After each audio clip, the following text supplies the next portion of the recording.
ఖచ్చితంగా అని చెప్పలేం సార్. కానీ నిన్న నైట్ కిడ్నాప్ చేసి డబ్బుల కోసం ఎవరూ ఫోన్ చేయలేదు అంటున్నారు కాబట్టి మాకీ పని ఆ గ్యాంగే చేసిందనిపిస్తుంది. మీరేం టెన్షన్ పడకండి సార్.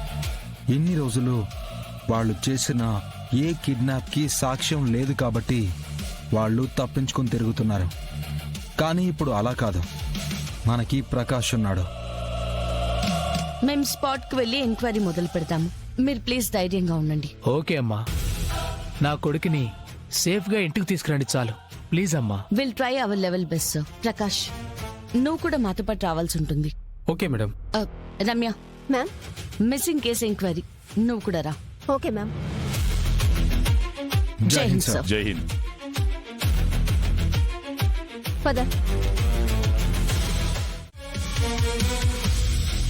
ఇదే రూమ్ మేడం. అన్నీ నీట్గా ఉన్నాయి కదా మేడం? ఇక్కడ పెనుగులాట జరిగినట్టు ఏం అనిపించడం లేదు. అవును జడి,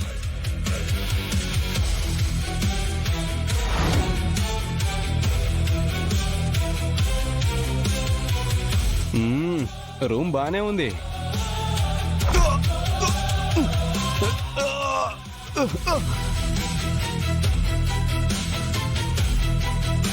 బయట కారులో వీడి ఫ్రెండ్ కూడా ఉన్నాడు. చూసాం, వాడు కారు ఆన్లోనే పెట్టుకున్నాడు. ఇప్పుడు మనం వెళ్ళి ట్రై చేసి వాడు తప్పించుకుంటే అందరికీ ప్రాబ్లం. వీడి సంగతి మేం చూసుకుంటాం, నువ్వెళ్ళు.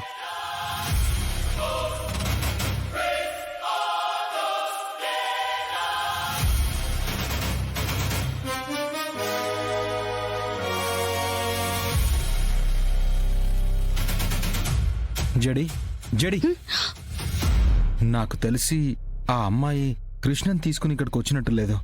వచ్చింది ఇక్కడికి. ఒకసారి ఆ బ్లడ్ చూడు.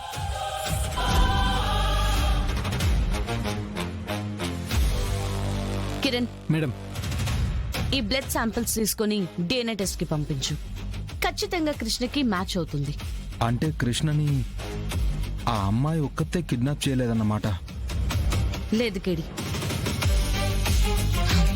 ఇంకో ఇద్దరు కూడా ఉన్నారు.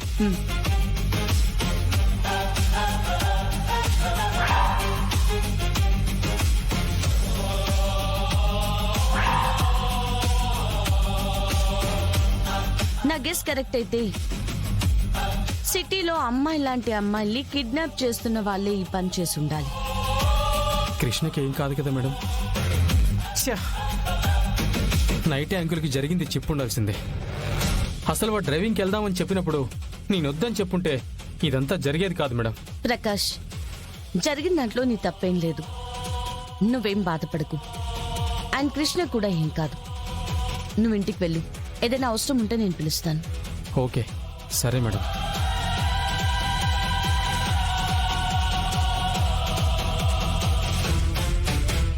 గెస్ట్ హౌస్ చుట్టూ అనుమానాస్పదంగా ఎవరూ లేరు. ముందు సిల్కి లోపలుందో లేదో మనం కనిపెట్టాలి. డైరెక్ట్ గా వెళ్లి గెస్ట్ హౌస్ మీద రైడ్ చేస్తున్నట్టు మనం వెళ్లి సిల్కీ కోసం వెతికితే సరిపోతుంది కదా మ్యామ్? అది చాలా రిస్క్ రమ్య. మనం గెస్ట్ హౌస్ లో అడుగు పెట్టిన నెక్స్ట్ సెకండే గెస్ట్ హౌస్ మొత్తం మనం వచ్చామని తెలిసిపోతుంది. అందరూ పారిపోవడానికి ట్రై చేస్తారు. ఆ హడావిడిలో సిల్కీ కూడా తప్పించుకునే ఛాన్సెస్ ఎక్కువగానే ఉన్నాయి. పైగా లోపల సిల్కీ ఉందో లేదో తెలుసుకోకుండా మనం ఎలాంటి రిస్క్ తీసుకోకూడదు. ఎందుకంటే అసలు సిల్కీ లేకపోతే తనకి మనం తన కోసమే వెతుకుతున్నామని తెలిసిపోతుంది. అయితే ఎవరికీ తెలియకుండా లోపలికి వెళ్ళి సిల్కీని పట్టుకోవాలి, అంతేనా జడి?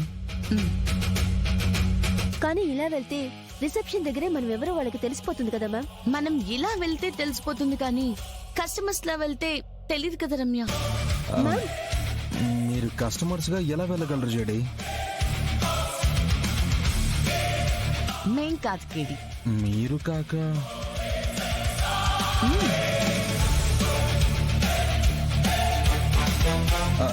జడి, నేనా? నేను వెళ్ళను. కేడి, నువ్వే కస్టమర్ గా లోపలికి వెళ్ళి సిల్కీ ఉందని కన్ఫర్మేషన్ ఇస్తే అప్పుడు మేము వచ్చి అరెస్ట్ చేస్తాము. ఏం మాట్లాడుతున్నావు జడి? నేను వెళ్ళను. కేడి, మన ఆపరేషన్ కోసం నువ్వే కస్టమర్ గా లోపలికి వెళ్ళాలి అంతే, వేరే ఆప్షనే లేదు. ఆ, నేనెందుకు వెళ్ళాలి? కిరణ్ ఉన్నాడు కదా. ఇక్కడ కేడి అంటే ఎవరు? నేనే. నా పార్ట్నర్ ఎవరు? నేనే. టీమ్ ని ఇప్పుడు లీడ్ చేస్తుంది నువ్వా లేదా కిరణా? నేనే. లోపల ఎవరుంటారో తెలీదు, అసలు ఎలాంటి డేంజర్ ఉంటుందో మనకు తెలీదు. అలాంటప్పుడు లోపలికి వెళ్ళాల్సింది కిరణా నువ్వా? నేనే. సో ఇంకా డిస్కషన్ ఎండ్ అయిపోయినట్టే కదా? అయినట్టే, కానీ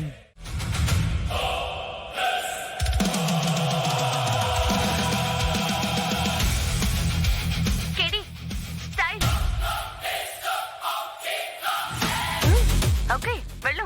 మ్మ్.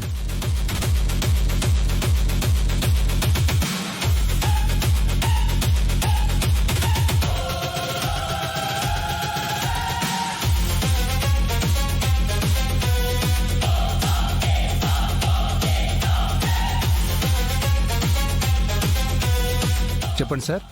రూమ్ కావాలి. ఎన్ని రోజులకు సార్? 1 గంటకి. కస్టమరా? మ్మ్. సరే సార్, అక్కడ కూర్చోండి. మా వాడు అమ్మాయిల ఫోటోలు తీసుకొచ్చి చూపిస్తాడు. మీకు ఎవరు నచ్చారో చెప్తే వాడు ఆ అమ్మాయి రూమ్ దగ్గరికి తీసుకెళ్తాడు. నాకు ఎవరు కావాలో తెలుసు. నాకు సిల్కీ కావాలి.